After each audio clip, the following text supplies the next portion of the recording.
Life had decided to smile at me in a way I never imagined. My mother and my husband, two of the most important people in my world, shared a relationship so harmonious it seemed like something out of a fairy tale.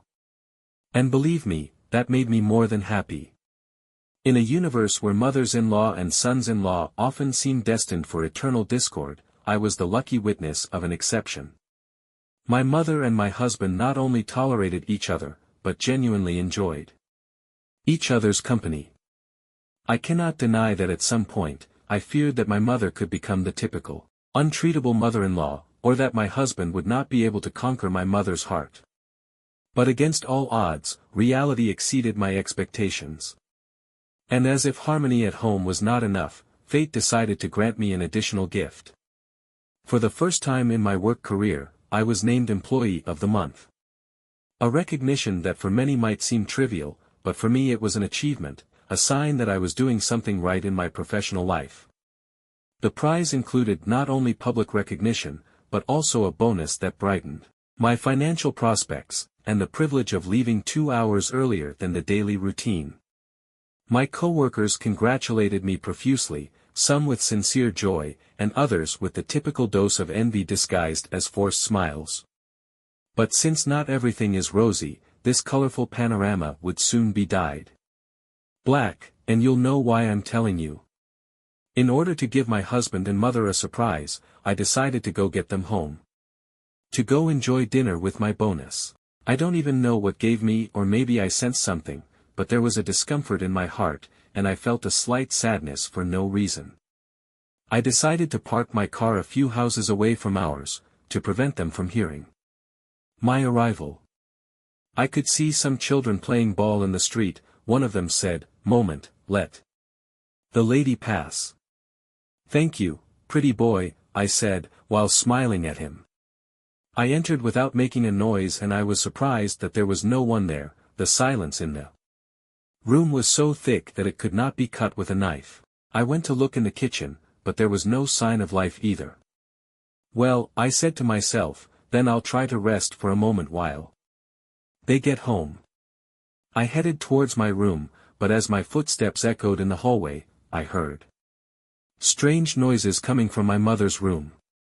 At that moment, I remembered my husband's words, "I won't get home until late at night."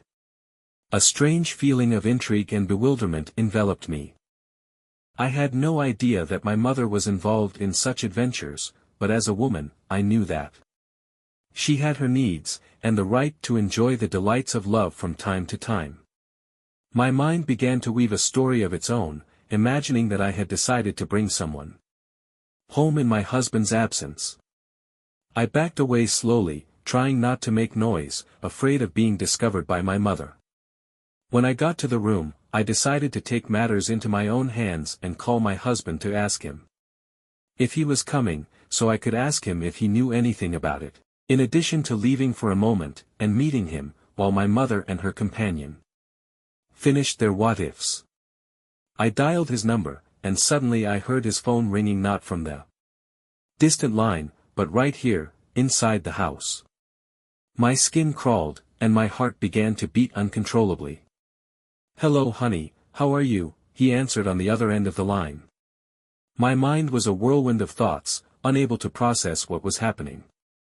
I didn't respond to his greeting. Instead I asked him another question, afraid of what he might discover. "Where are you?" "I'm still at work," he answered, his voice sounding as genuine as ever. Reality faded into a haze of confusion. How was it possible that he said he was at work, when I listened to it at home? Suspicion took hold of me. Was my mother with someone else in her room? Could it be these two beings who just a few hours were my pride, those who were they eating behind my back?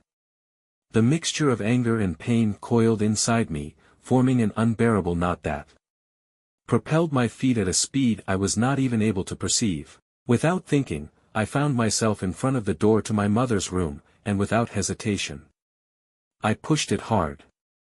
It swung open, revealing a scene my mind was reluctant to process. My disbelieving eyes focused on the figure of my mother, dressed only in her own skin, just like my husband. They were in a position that pierced my soul, causing pain so deep I could barely breathe. The room became a dull echo of the confusion that reigned in my mind. How could it be possible? How could my mother, my confidant, betray me like this? And my husband, the man with whom I shared my dreams and my life, how could he be involved in such a betrayal? Vertigo enveloped me, and I had to hold on to the door to keep from collapsing. The words stuck in my throat, unable to escape. I felt the ground disappear beneath my feet, and reality became a distorted dream. My mother, faced with my sudden eruption, stood up awkwardly, hastily covering herself with a robe that lay within her reach. My husband, on the other hand, huddled in a corner, protecting his head with his hands, as if he wanted to make himself invisible. His words echoed through the room, piercing my heart, "It's not what it seems, honey." The irony of his explanation resonated in the thin air. How could it be that at that moment he was trying to block the sun with one finger? His voice, which was once a comforting balm, became an open wound that amplified the pain. In the midst of confusion, the truth became elusive, hidden behind the mist of betrayal. My thoughts became chaotic, like a swarm of aimless emotions. In that moment, the love that I thought was unbreakable crumbled like a house of cards, leaving me at the epicenter of a storm from which I didn't know if I could get out safely. I was in the middle of a dilemma, not knowing if I should confront my mother, confront my husband, or just run away. From my point of view, there was no way to fix what my mother and husband broke. I could have put up with anything else, maybe him being a bit lazy. But that didn't fit in my mind. There was no way to forgive something like that. I never wanted to know who my husband was again. On the other hand, I greet my mother on every birthday. Well, at the end of the day, she is my mother. Blood ties are resilient, but my ability to forgive was put to an unbreakable test. Although the emotional distance persisted, the kinship connection was kept alive by the strength of shared memories, and the bonds that time could not erase. It's not that living in the in-laws' house brings this kind of entanglement, but it is better for each couple to have their own home, even if it is rented. The lesson that painful chapter left me was that even in the warmest and most welcoming place, the presence of third parties can generate irreparable cracks. Facing reality and accepting that my fairy tale fell apart was not easy, but it was essential. As I closed the door to the old family home, I also closed a chapter of my life.